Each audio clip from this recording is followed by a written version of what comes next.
session, which is session 3 on celebrating milestones.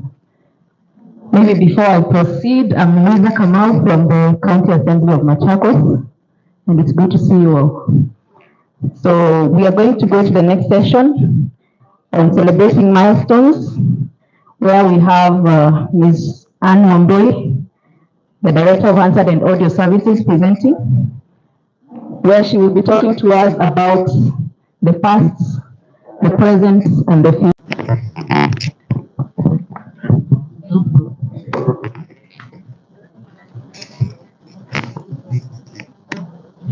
Good afternoon, colleagues.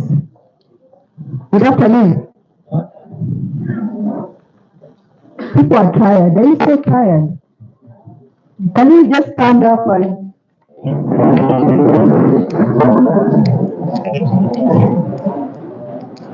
and stretch? Stretch. Stretch. Okay, is that enough? Stretch. Look around and sit.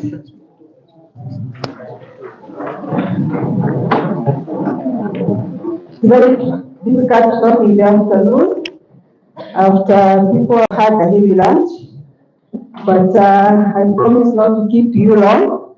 In fact, as Mr. Jack was presenting, what he presented is exactly what I want to present here, but now from the Kenyan perspective.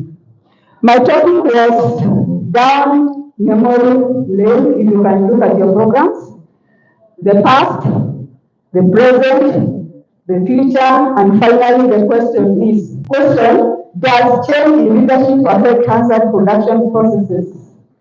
Does change in leadership affect Hansard production processes? So I'll take you through the journey of Hansard Kenya from the beginning to where we are at the moment, and also look at the future. We all know that we are guided by standing orders.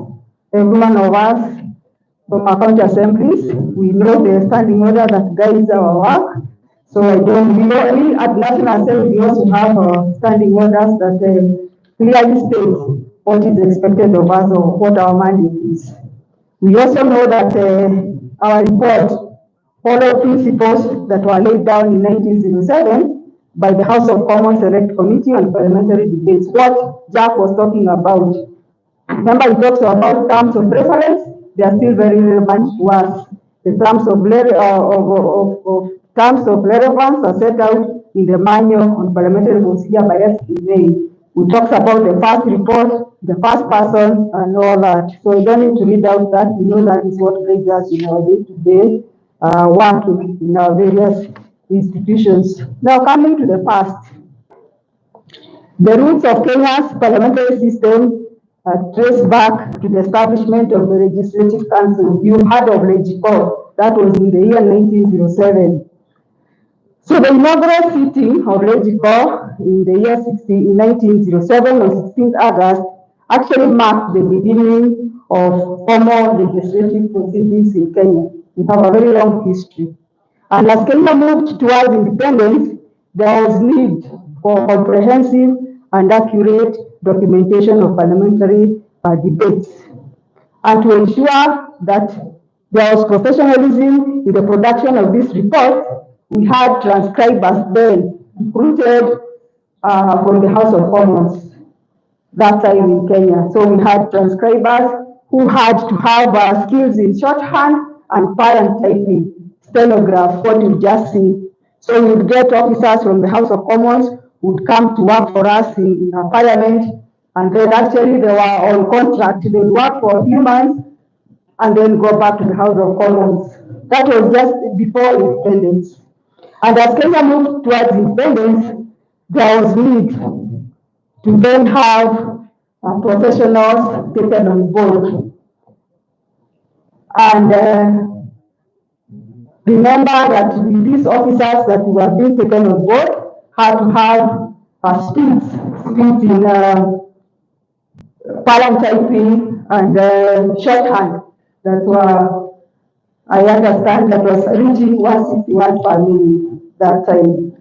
But now following Kenya's independence in 1963, the Parliament of Kenya faced a frequent shortage of skilled personnel as the expatriates now went back to their country. The Wazungus who are with us after independence had to leave the country and go back to their country. So we experienced a severe shortage of personnel. And so a decision was made in 1968 that we needed to recruit locals to continue running the Hansard department. And so in 1968 September, we had 12 first African reporters recruited. I found some of them before they retired when I joined the institution. And so there was need to train them. So there are comprehensive training sessions that were conducted in what is known as, then was known as Government Secretarial College. Today, it is an institution of law. That is a University of School of Law, Parklands. It used to be known as Government Secretarial College. So we had officers taken there for training, marathon training, and they had to acquire skills in the use of dictaphones, foot controls, earphones, and they had to learn the use of electric and electronic typewriters. By then, that's what was being used. So it was a crash program to help these 12 officers to take over from the Wazungus who are going back to their country after independence. At the same time, there was introduction of cassette tapes. They revolutionized the parliamentary proceedings because they offered a convenient and reliable means of documentation. So the audio officers then, who are known as technical officers, would record proceedings onto cassette tapes that would then be played back by reporters as they transcribe. That time, you remember we used to type the scripts underwent rigorous editorial process. We had editors diligently correcting the typed scripts using red ink, red pens, and reporters would meticulously make the amendments before finalization. It was really difficult work. If you made mistakes, you had to retype the whole document. So we had very strict editors who would paint your paper or your script red, and you had to repeat the work. So reporters would leave very late at night. They would leave from around 9, 10, some even midnight, because it was a requirement that you must finish your work before you go home. So we come along with this the journey that we have traveled as Hansard reporters. So that is what was happening then. But in 1971, there was a significant transition within the department, because for the first time we had a man by the name Gibson Manchaga who became the first African editor. This gentleman took over from Mzungu, who was known as Joyce Rowe. So he handed over in 1971, and this marked a notable milestone in the department's leadership history. Despite the new staff complement during the period, Mr. Macharia's appointment underscored the growing indigenous talent within the parliamentary politics sphere. So it was a plus on us, because now we took over. There was a recruitment that was undertaken thereafter. We continued experiencing shortage of staff. Remember, I told you most of them left. So we recruited 12 who were not enough to report, to edit, and produce Hansard reports on a timely manner. So at some point, we even sourced secretaries from the public service to come and assist us, because they had shorthand skills.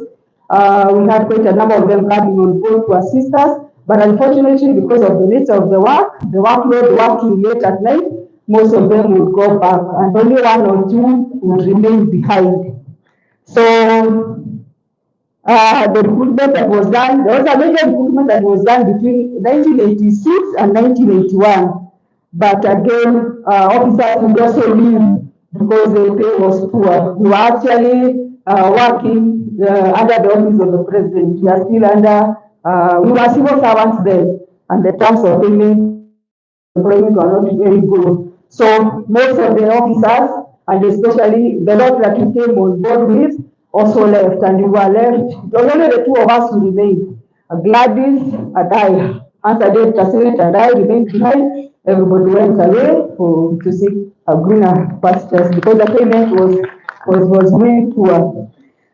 And so in 1991, the department transitioned from traditional methods to digital technology. And this forward-looking adaptation mirrored the broader technological advancement of the era, echoing the progressive course set by institutions such as the Parliament of Tanzania. Parliament of Tanzania then was ahead.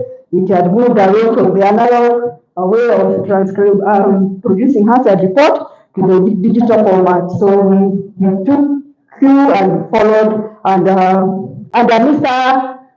Joseph Machanje, who was our Hansard editor then, the department took a significant leap forward with the introduction of desktop computers that were equipped with WordPerfect 5.1 for those then.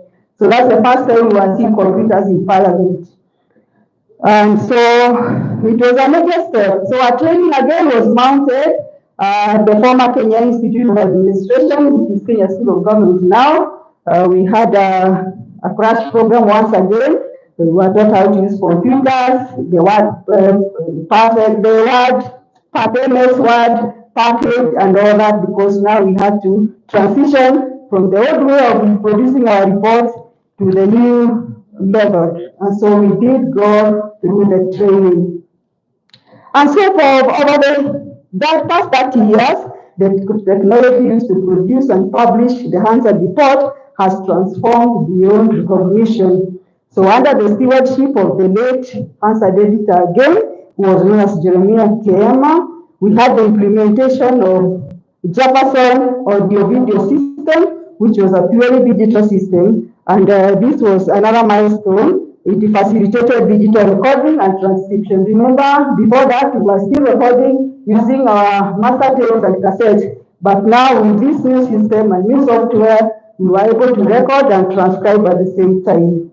So the system ushered in a new era of facilitating digital recording and transcription, making a significant forward. Editors transition from the traditional method of editing on hard copies, what I was telling you about to directly working on the screens, leading to a more streamlined workflow and heightened efficiency. So, embracing online accessibility, the department began publishing Hansard reports on the internet in the year 2009, thus reducing reliance on printed copies and expanding public access. Remember, before it was very, very difficult for members of the public to access our Hansard reports because they're only available from the government Twitter or from our offices. People just literally walking to pick them from us. But now, once we had them on the internet, parliamentary website, then it was easy for people to access. So copies are printed on request rarely, and so this has saved us the stationery budgets because we can say we're almost 97% paperless. And it is indeed remarkable to note that we are making significant strides to comply with strategic pillar number 4 of our strategic plan that talks about realizing an e-parliament. So we are almost there. We are trying our best to ensure that we go paperless. The transition towards digitalization has revolutionized the accessibility and dissemination of parliamentary documents, particularly Hansard reports. Currently, there is a large leadership of Hansard reports because they are available online, unlike before. We all know that the Constitution 2010 gave birth to a bicameral parliament consisting of Senate and National Assembly. So today we have 2 directorates, 1 serving senators and the other members of parliament. Before then, we were just 1 house until the new constitution came into place. And so in 2020, again, a major milestone, both departments were upgraded into full directorates headed by directors through a resolution of Parliamentary Service Commission. So what does the future hold for us? Now, anticipating the demands of an ever-evolving technological landscape, The directorate is exploring AI technology for transcription, aiming to further enhance speed, accuracy, and efficiency. A dedicated task force has been assembled to spearhead the overhaul of the transcription process, drawing inspiration from the international best practices and experiences as evidenced by their visit to Estonia. I think we talked about that. We already have a group of officers who are working on that, so that we hope that by embracing AI technology, then we've heard much about it, that we now have increased our efficiency and timeliness in production of Hansard reports. So we want to move that direction. And so I also want to say that the future of Hansard production and reports is likely to be shaped by several other key trends and development. We had here about continued advancement in natural language processing. The ICT officer who was here talked then about it. So that is one area. We talk about speech recognition, machine translation, and all that. All this will to streamline and automate various aspects of Hansard production. These are areas that we need to look into and see how we can better make our system better to be able to serve us as best as we can. Also, remember, we also have the initiative on open data. This will enable as members of the public to analyze our data, also access our data, researchers, journalists, and members of the public. So this is one area that we should also embrace. The open data initiative is also one area that is very, very important for us. And we also say Hansard reports are likely to incorporate enhanced accessibility features to accommodate users with the disabilities or special needs. You are aware that now we have on board officers with special needs. We also need to think about them, take care of them as we work. So that is something we should also look into as we think about AI and these systems. Also, let us think about the people we are working with, people with special needs. Very important. For example, we can have alternative formats of like braille, audio descriptions, screen readers, compatibility. All these are aspects that we need to consider as we think about the new system that we are talking about. Also, we should also bear in mind the matter of cybersecurity measures. What cybersecurity measures are we put in place as we continue producing our Hansard report? Those are issues that we really need to think about. And the one that is the latest one, the COVID-19, what did we learn from that? We have also learned from COVID-19 pandemic that circumstances beyond our control can transform the world of work. It is always important to be prepared to adapt to changing circumstances. In 2020, like everybody else here, the department directorate had to implement remote work arrangements, and all of us did the same. So those are things that we need to think about. So what happens tomorrow if things just change? Now, coming to the other part, that's change leadership affect Hansard production. Yes, you've seen, I've mentioned the different editors that we've had over the span of 40 or 50 years, and you can see every Hansard editor comes on board and changes the way we do our work. So leaders are different, and we are saying that new leadership may bring different management styles, priorities, strategies that can impact how production is organized, managed, and executed. So some may have changed their priorities. They may insist on innovation, on cost reduction, quality improvement, and that kind of thing. Leaders are different. We also have organizational culture. People may come with different aspects or different angles. In as far as culture is concerned, organization culture, many of us, especially public service, we need to really think about this organization culture, because most of us really don't seem to really think much about it. But it is very important in the private sector that we need to think about what is our organization culture. If somebody gets into this office today or in this room today, can he tell what we uphold or what we believe in as an organization? So very, very important. Leaders are different. Some will come with different organization culture, emphasize different areas, and leave out others. Introduction of new technologies. New leaders will come with new technologies. Others will set aside a higher budget for training their staff because he believes that it's through training that they can improve the output. So different leaders and different priorities and different decisions. So continuous learning, others might decide to change the structure, the organization, and how it fits. So it depends on the leaders who come on board and what they value most. So in conclusion, what we are saying, from the humble beginnings of the Legislative Council to the digital age of real-time transcription, Kenya's parliamentary reporting has evolved to meet the changing needs of its citizens and institutions. As Kenya continues on its democratic journey, the importance of robust and transparent parliamentary reporting cannot be overstated, serving as a cornerstone of a vibrant democracy. Thank you, colleagues, for listening to me.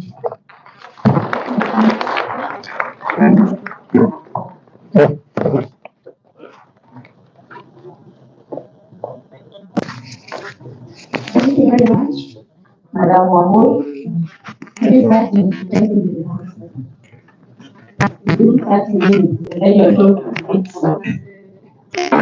That must have been very hard.